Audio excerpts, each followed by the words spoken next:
Hello guys, welcome back to our channel Fantasy World. இன்னைக்கு என்ன வீடியோல என்ன பார்க்க போறோம் அப்படினா SK8 The Infinityயோட எபிசோட் 12 கான எக்ஸ்பிளனேஷன் தான். இந்த எபிசோடோட ஸ்டார்டிங்ல ஆடம் வந்துட்டு மலையோட அப்படியே டான்ஸ் ஆடிக்கிட்டு எங்கேயோ ஸ்கேட் பண்ணிக்கிட்டு போறான். பார்த்தா அவன் நேரா ஒரு டெய்லர் கடைக்குள்ள வந்துட்டு எனக்கு ஒரு Dress தச்சு தாங்க அப்படினு சொல்லிட்டு கேக்குறான். என்னோட லைஃப்லயே ஒரே ஒரு வாட்டி நடக்க போற இம்பார்ட்டன்ட்டான ஒரு ஈவென்ட், அதனால எனக்கு வேணும் அப்படினு சொல்லிட்டு கேக்குறான். இது உங்க வெட்டிங் கா அப்படினு சொல்லிட்டு இவனும் கேக்குறான் ஒரு பயத்தோடயே. அதுக்கு ஆடமே வந்துட்டு ஏதோ ஒன்னு சொல்றான். அதை கேட்டுட்டு டெய்லர் ஷாக் ஆகுறான். அது என்னன்னு சொல்லிட்டு உங்களுக்கு பின்னாடி தெரியும். இன்னொரு பக்கம் காமெண்ட் வந்துட்டு ஏதோ ஒரு பெரிய ஆபீசர் கிட்ட நான் சர்ச் வாரண்ட் வாங்கிட்டேன், இப்போ நான் போய் சர்ச் பண்ண போறேன் ஐனோஸ்கே வீட்டு அப்படினு சொல்லி சொல்றா. இப்போ இன்னைக்கு நடக்க போற மேட்ச் பாக்குறதுக்காக ஜோ, ஜெரி, மியா, ஷேடோ எல்லாரும் வந்துகிட்டு இருக்காங்க. அப்ப ஷேடோமே வந்துட்டு இன்னைக்கு லாங்க வின் பண்றதுக்கு ஏதாவது சான்ஸ் இருக்கா அப்படின்னு சொல்லிட்டு கேக்குறான். ஆமா, லாங்க போன மேட்ச்ல கூட சூப்பரா பெர்ஃபார்ம் பண்ணாம்ல அப்படின்னு சொல்லிட்டு மியா சொல்றான். ஆனா ஆடம் வந்துட்டு எனக்கு தெரிஞ்சு போன மேட்ச் அவ்வளவு சீரியஸா விளையாடல அப்படின்னு சொல்லிட்டு ஜெரி சொல்றான். அப்படின்னா அவன் சீரியஸா இருக்கிறப்ப எப்படி இருப்பான்னு சொல்லிட்டு உங்களுக்கு நல்லாவே தெரியும்ல அப்படின்னு சொல்லிட்டு ஷேடோ கேக்குறான். இல்ல, நாங்களே அவனை இதுவரை சீரியஸா விளையாண்டு பார்த்ததே கிடையாது, அவன் யார்கிட்டயும் ஒருத்தின்னு சொல்லிட்டு எல்லாம் ப்ரூஃப் பண்ணணும்னு நினைக்கவே மாட்டான் அப்படின்னு ஜெரி சொல்றான். அப்படியே நீங்க பேசிக்கிட்டு இருக்கப்ப காருக்கு பின்னாடி தான் ரேக்கி லாங்க ரெண்டு பேரும் உட்காந்துக்கிட்டு இருப்பாங்க. ரேக்கி வந்துட்டு லாங்காவோட போர்டை சரி பண்ணி கொடுத்துறான். இப்ப இவங்க வந்துட்டு இப்ப ரேஸ் நடக்கிற அந்த ஒரு இடத்துக்கு வந்துடுறாங்க. பார்த்தா எக்கச்சக்க வண்டியா நினைக்குது, பயங்கர டிராபிக்கா இருக்குது. அங்க நின்னுகிட்டு இருந்தாலும் இங்க இருந்து நீங்க இனிமே நடந்துதான் உள்ள போகணும் அப்படின்னு சொல்லிட்டு சொல்லிடுறாங்க.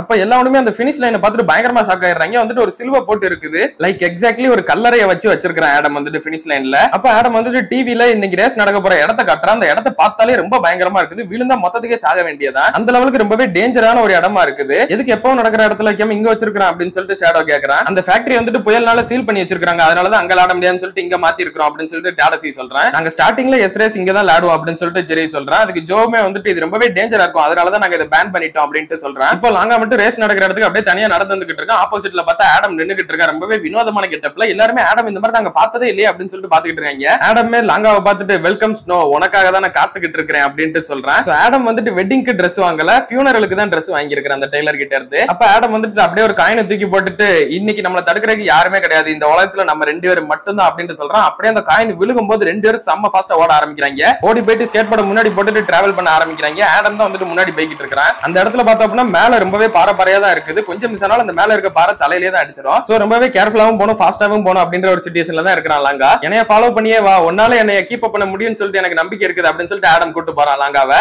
அப்ப லாங்கா வந்துட்டு அவனோட வித்தையை காட்ட ஆரம்பிக்கிறான். ஒரு ரோட்ல இருந்து இன்னொரு ரோட்டுக்கு அப்படியே ஜம்ப் பண்றான். அவன் ஏர்ல இருக்கும்போது எங்க ஆடம காணோம் அப்படின்னு சொல்லிட்டு பாக்குறான். தம்பி, நான் கூடவே சேர்ந்து நானும் ஜம்ப் பண்ணிட்டேன் அப்படின்னு சொல்லிட்டு ஆடம் பின்னாடி வந்திருக்கான். அப்படியே இப்ப ரெண்டு பேரும் வந்து லேண்ட் ஆகவும் செஞ்சுறாங்க இன்னொரு சைடு. அப்ப ஆடம் வந்துட்டு அவனோட லவ் ஹாக்க யூஸ் பண்றதுக்காக வர்றான். அப்ப பார்த்தா லவ் ஹாக்க போட்டுட்டு வந்துகிட்டு இருக்கும்போது ஸ்கேட் போர்ட்ல இருந்து இறங்கி ஸ்கேட் போர்ட கையில எடுத்துட்டு வரான். சரி அட்டாக் பண்ணா இல்லையா, அந்த ஒரு அட்டாக் பண்றதுக்கு இது ஒரு காம்போ அட்டாக்டா எப்படியா தப்பிச்சிரா அப்படின்னு சொல்லிட்டு ஷேடோ மேல பதறிடுறாங்க. நாங்க வந்துட்டு அதுல இருந்து பக்காவா டாஜ் பண்ணி கீழே கூடி குனிஞ்சு முன்னாடி வந்துடுறான். இப்ப அடுத்து பின்னாடி வந்துகிட்டு இருக்கும்போது அவன் ஸ்கேட் போர்ட மறுபடியும் கையில எடுத்துட்டு பறந்து வந்து அடிக்க வரான். அதேமே லாங்கா டாஜ் பண்ணி கொஞ்சம் பின்னாடி வந்துடுறான். இப்ப ஆடம் முன்னாடி போயிடுறான். இதே மாதிரி கீப் அப் பண்ணிக்கிட்டே இரு, கண்டிப்பா உன்னால போக முடியும் அப்படின்னு சொல்லிட்டு ஆடம் வந்துட்டு அவனோட டைமென்ஷனுக்கு லாங்காவை இழுக்க பாக்குறான். ரெண்டு பேரும் செம்ம ஃபாஸ்டா போய்கிட்டு இருக்காங்க. கேமராவாலே அந்த டிவில கரெக்டா இவங்கள ஃபோக்கஸ் பண்ண முடியல, அந்த அளவுக்கு ஸ்பீடா போய்கிட்டு இருக்காங்க. ஆடம் அப்படியே முன்னாடி போய்கிட்டு இருக்கப்ப லாங்கா மேல அந்த மேல இருக்க பாறையெல்லாம் விழுகிற மாதிரி செட் பண்ணிட்டு போயிடுறான். லாங்காவும் எப்படியோ செம்ம ஸ்பீடா வந்து அதுல இருந்து தப்பிச்சு வந்துகிட்டு இருக்கான். நான் இன்னும் ஃபாஸ்ட் ஆகணும் சொல்லி நினைச்சுக்கிட்டே லாங்கா செம்ம ஃபாஸ்டா வந்துகிட்டு இருக்கான். கரெக்ட், இப்பதான் இது கரெக்டான டைம் அப்படின்னு சொல்லிட்டு ஆடம் வந்துட்டு அவனோட டைமென்ஷனுக்கு லாங்காவை கூட்டு போயிடுறான். நீ இந்த வேர்ல்டுக்கு வந்ததுக்கு வெல்கம் லாங்கா, உன்னால இந்த வேர்ல்டுக்கு வர முடியும்னு சொல்லிட்டு எனக்கு நம்பிக்கை இருந்தது. இங்க நம்ம ரெண்டு பேரும் மட்டும் தான் இருக்கிறோம். உன்னோட ஆர்டினரியான லைஃப் எல்லாம் மறந்துரு. நீ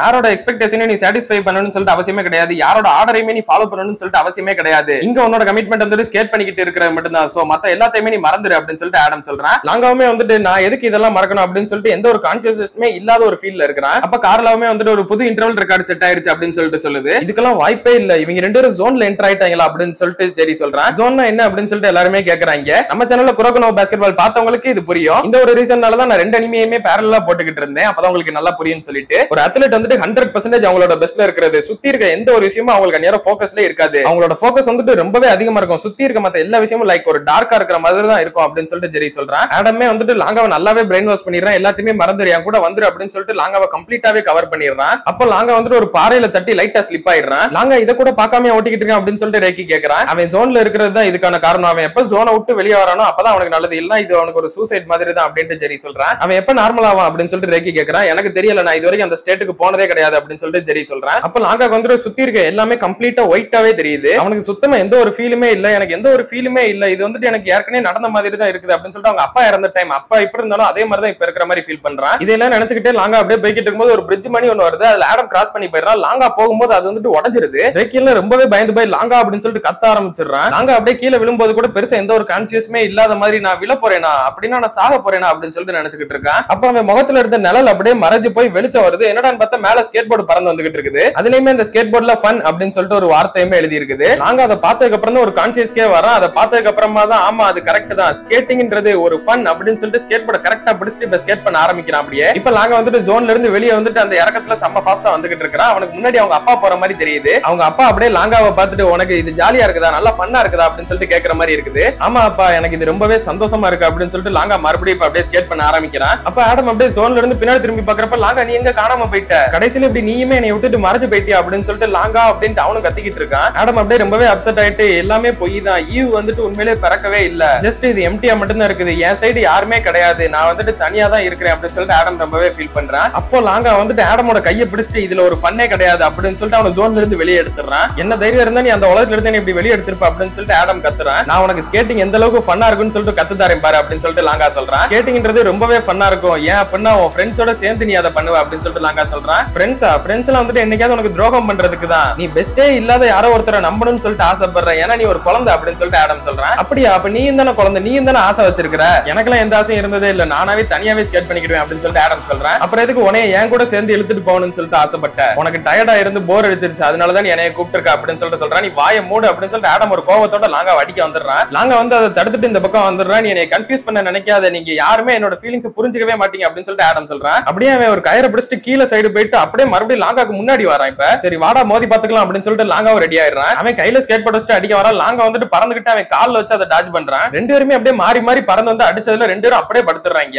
அப்போ ஃபர்ஸ்ட் வந்துட்டு லாங்கா தான் முதல் நகர ஆரம்பிக்கிறான். அதுக்கப்புறம் கொஞ்ச நேரம் கழிச்சு ஆடமே அப்படியே மூவ் பண்ண ஆரம்பிக்கிறான். அப்போ லாங்கா வந்துட்டு ஆடமோட ஸ்கேட் போர்ட் அப்படியே கையில எடுத்து அவன் கிட்ட நீட்டுறான். நீ இப்ப ரெடியா இருக்கிறியா, வா நம்ம சேர்ந்து ஸ்கேட் பண்ணுவோம் அப்படின்னு சொல்றான். இதுக்கிட்ட அப்புறம் ஆடம்க்கு ஃபர்ஸ்ட் டைம் டாடசி வந்துட்டு இவனுக்கு சொல்லி கொடுத்த அந்த ஒரு ஞாபகம் தான் வருது. நீ தனியாவே ஸ்கேட் பண்ணா அதுல எந்த ஒரு ஃபன்னுமே இருக்காது அப்படின்னு சொல்லிட்டு லாங்கா சொல்றான். அப்ப ஆடம் வந்துட்டு அவனோட ஸ்கேட் போர்ட் அப்படியே கையில வாங்குறான். இப்போ ரெண்டு பேருமே சேர்ந்து ரொம்பவே சந்தோஷமா ஒன்னா ஸ்கேட் பண்ண ஆரம்பிக்கிறாங்க. அப்ப ஆடம் வந்துட்டு இதெல்லாம் சுத்த பைத்தியக்காரத்தனம், இந்த மாதிரி ஸ்கேட் பண்றதுல எந்த ஃபன்னும் கிடையாது, நீ வின் பண்ணல அப்படின்னா உன்னை யாருமே மதிக்க கூட மாட்டாங்க, உன்னை யாருமே லவ் பண்ணவே மாட்டாங்க, சோ நான் தான் கண்டிப்பா வின் பண்ணுவேன் அப்படின்னு ஆடம் சொல்லிட்டு இருக்கும்போது ரெண்டு பேரும் அப்படியே ஒரே மாதிரி ஜம்ப் பண்றாங்க. அப்படி ஜம்ப் பண்ணும்போது ஆடம் வந்துட்டு எக்ஸாக்ட்டா டாடசி கூட எந்த அளவுக்கு ஃபன்னா ஸ்கேட் பண்ணிருப்பான் அப்படின்ற ஒரு விஷயத்தை ரியலைஸ் பண்றான். ரெண்டு பேரும் இப்ப ஃபினிஷ் லைன் கிட்ட வர போறாங்க. ரேக்கி வந்துட்டு ஃபினிஷ் லைன் கிட்ட அப்படியே ஓடி போறான். ரெண்டு பேரும் ஒரே மாதிரி வந்துட்டு இருக்காங்க. ஒரு செகண்ட் இவன் முன்னாடி வரான், ஒரு செகண்ட் அவன் முன்னாடி வரான். ஸ்னோவா ஆடமான்னு சொல்லிட்டு எல்லாரும் செம்ம கன்ஃபியூஷன்ல இருக்காங்க. அப்ப ஆப்போசிட்ல ரேக்கியுமே வந்துட்டு லாங்கா அப்படின்னு சொல்லிட்டு கத்துறா. இவங்க ரெண்டு பேரும் செம்மையா சத்தம் போட்டுக்கிட்டு வர்றாங்க. கடைசியா அந்த ஒரு எண்ட் லைனர் லாங்கா வந்துட்டு ஆடம்க்கு முன்னாடி கிராஸ் பண்ணி வின் பண்றான். அப்படியே லாங்கா சிரிச்சுக்கிட்டே ரேக்கிக்கு நேரா வந்து ஸ்கேட் போர்டை விட்டு பறந்து வந்து ரேக்கிய கட்டி பிடிச்சிடுறான். அதுக்கப்புறமா ஜோ, ஜெரி, மியா, ஷேடோ எல்லாருமே வந்துறாங்க. என்ன ஒரு எப்பிக்கான ஃபினாலே, வேற லெவல்ல இருந்தது, அசத்திட்ட போ அப்படின்னு சொல்லிட்டு எல்லாம் லாங்காவை பாராட்டிட்டு இருக்காங்க. அப்ப ஆடம் வந்து அந்த குரூப் விட்டுட்டு தனியா நடந்துகிட்டு இருக்கான். நேரா டாடசி ஆப்போசிட்ல நிக்கிறான். அப்ப டாடசி வந்துட்டு என்னை மன்னிச்சிருங்க சார் அப்படின்ட்டு சொல்றான். இன்னோஸ்கே எதுவுமே பேசாம அப்படியே முன்னாடி போயிடுறான். அவன் அப்படியே முன்னாடி போயிட்டு பேச ஆரம்பிக்கிறான். அவன் எக்ஸாக்ட்டா எனக்கு உன்னைய ஞாபகப்படுத்தினா, நம்ம சின்ன வயசுல சேர்ந்து ஸ்கேட் பண்ணது ரொம்பவே சந்தோஷமா இருந்தது, அது எல்லாமே எனக்கு ஞாபகம் வந்தது அப்படின்னு சொல்லிட்டு ஆடம் சொல்றான். அப்படியே அடுத்த நாள் காலையில ஆகுது. ஒரு ஹையர் ஆபீசர் வந்துட்டு காமெட்டாவா உங்களை மறுபடியும் டோக்கியோக்கு டிரான்ஸ்ஃபர் பண்ணியாச்சு, நீங்க அங்கேயே போயிட்டு வாங்க அப்படின்னு சொல்லிட்டு பாய் பாய் சொல்லிடுறாரு. ஆனா நான் இன்னும் இன்னோஸ்கேவை கம்ப்ளீட்டா இன்வெஸ்டிகேட் பண்ணியே முடிக்கல அப்படின்னு சொல்லிட்டு அவளும் சொல்றா. இப்போ அது உங்களோட வேலை இல்ல, நீங்க போகலாம் அப்படின்ட்டு சொல்லிடுறாரு. இவளுமே வேற வழி இல்லாம ஓகே அப்படின்ட்டு சொல்லிடுறா. அவர் வந்துட்டு போன் வச்சதுக்கு அப்புறமா நீங்க டாக்கனோவை பத்தி எங்க கிட்ட லீக்ஸ் கொடுத்ததுனால உங்களுக்கு ஒரு இந்த கைமாற நான் இதை பண்ணுனேன் அப்படின்ட்டு சொல்றாரு. யாருடன் பார்த்தா ஆடம் தான் முன்னாடி இருக்கிறான். ஆடம் தான் ஆக்சுவலா லீக் கொடுத்து டாக்கனோவை அரெஸ்ட் பண்ணவே வச்சிருப்பான். அப்படியே அவர் போனதுக்கு அப்புறம் டாடசி வந்துட்டு நீங்க டாக்கனோவை வித்துட்டீங்களா அப்படின்னு சொல்லிட்டு கேட்கறான். இப்போ அந்த வயசானவனும் போயிட்டான். இப்போ இங்க நான் தான் டாப்ல இருக்க போறேன் அப்படின்னு சொல்லிட்டு இன்னோஸ்கே சொல்றேன். அப்ப நீங்க பைசாச்சி வச்சது உங்களுக்கு தெரிஞ்சா என்ன பண்றது அப்படின்னு சொல்லிட்டு டாடசி கேட்கறான். இப்போ நான் எதுவும் பண்ணாம இருந்தா தான் அது சந்தேகமா இருக்கும், இப்போதைக்கு ஒன்னும் பிரச்சனை இல்லை அப்படின்னு சொல்லிட்டு இன்னோஸ்கே சொல்லிடுறான். ஆனா நீங்க அந்த மாதிரி ஏதாவது ஒரு சிச்சுவேஷன் வந்தா என்னைய தானே பழியை ஏத்துக்கிட்டு உள்ள போக சொன்னீங்க அப்படின்னு சொல்லிட்டு டாடசி கேட்கறான். நான் உன்னை அவ்வளவு சீக்கிரம் விட்டுருவேன்னு சொல்லிட்டு நினைக்கிறியா, காலம் முழுக்க நீ என்னோட நாயா தான் இருக்கணும் அப்படின்னு சொல்லிட்டு இன்னோஸ்கே சொல்றான். இதை கேட்டுட்டு டாடசிக்கு ரொம்பவே சந்தோஷமாயிருது. ஓகே சார் அப்படின்ட்டு சிரிச்சுக்கிட்டே சொல்லிடுறான். இப்போ அப்படியே லாங்காவோட வீட்டை காட்டுறாங்க. அவன் அவனோட ஸ்கேட் போர்ட் எடுத்துட்டு வெளியே வரான். எபிசோட் 1ல ரேக்கி எப்படி ஸ்டார்டிங்லேயே அவனுக்கு எது சந்தோஷம் அப்படின்னு சொல்லிட்டு சொல்லிருப்பானோ அதே மாதிரி வேர்ட்ஸ் எல்லாத்தையுமே லாங்காவே சொல்லிக்கிட்டே என்னோட சந்தோஷமும் ஸ்கேட்டிங் தான் அப்படின்னு சொல்லிட்டு ஸ்கேட் பண்ணிக்கிட்டு வரான். நேரா அவன் ரேக்கி இருக்க இடத்துக்கு தான் வந்திருக்கான். ரெண்டு பேருமே மீட் பண்ணிக்கிறாங்க.